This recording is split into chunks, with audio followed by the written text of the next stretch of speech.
Amazing people. People like Cindy Murphy of Wilburton, Oklahoma. Her bravery saved the lives of her family, and our viewers brought her family justice. There was this humongous just boom, and the whole house shook. And I thought, good grief, you know, sounded like a Mack truck hit the front of the house.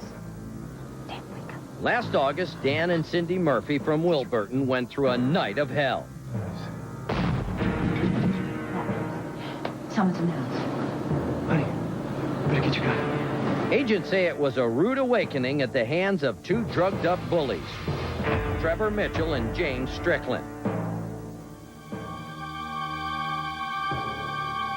I'm kind of going, Cindy, this is not a dream. You're awake. You're awake. You're really awake.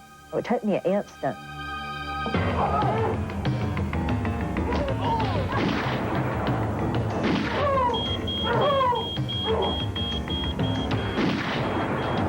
What's flashing through my mind is, this is my family. I have to kill these people. I have to protect my family. And I thought, oh, God, what is he going to do to us? All of a sudden, I pulled the trigger, and it just went click. And you talk about the worst sinking feeling you've ever felt in your life.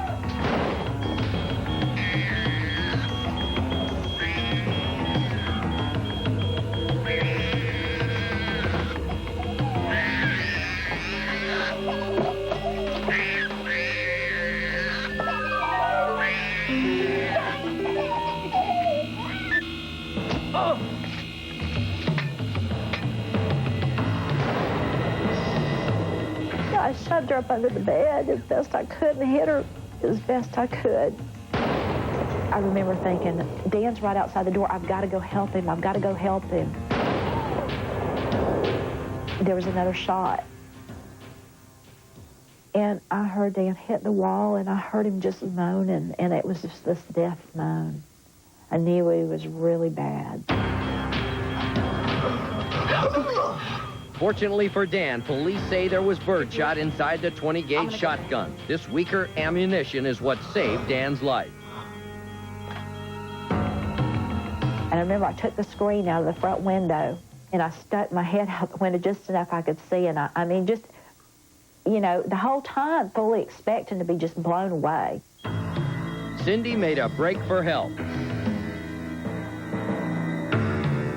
I remember thinking the only place I could go was the ditch. My heartbeat sounded like I had a microphone attached to it. Then I realized the ditch was so low, I had to just get down on my elbows and just pull my body. She made it to a neighbor's house and called 911 just in time. Dan's blood pressure was at 0, and he was barely registering a pulse. He was airlifted to a Tulsa hospital where he underwent emergency surgery. If Cindy had not had the presence of mind and the courage to act as she did with her handgun, I shudder to think of what would have happened to us.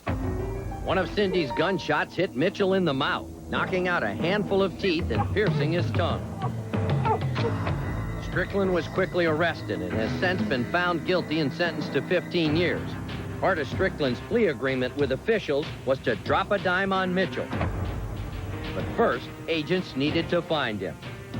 When we aired the case, agents had an idea that Mitchell was south of the border, but our viewer tips told an entirely different story. The show airs, and we get a call from Canada. The caller says, I know where Trevor Mitchell is. We said, how do you know that? He says, well, I've seen him. He's here in Canada. So with the help of Canadian officials, agents began searching north of the border to find Mitchell.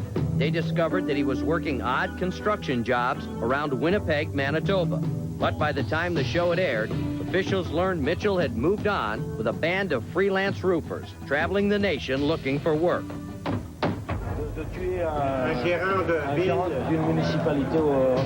At the beginning of June, another Canadian viewer placed Mitchell 1,400 miles east in French-speaking Montreal. Mitchell was staying at this motel outside Montreal in Brossard when he made the mistake of calling a friend back in Winnipeg. That friend saw our show, dialed star 69, then gave the cops Mitchell's number. The constables traced the number and set up surveillance on the motel. Now they needed a ruse to get Mitchell away from his construction buddies. So the tiny police department in Broussard constructed the perfect plan, using the perfect man. Danny Lopez, a part-time construction worker and part-time constable with the Broussard Police Department. I know that name, Trevor. I don't know the full name, but this guy's been introduced to me as Trevor.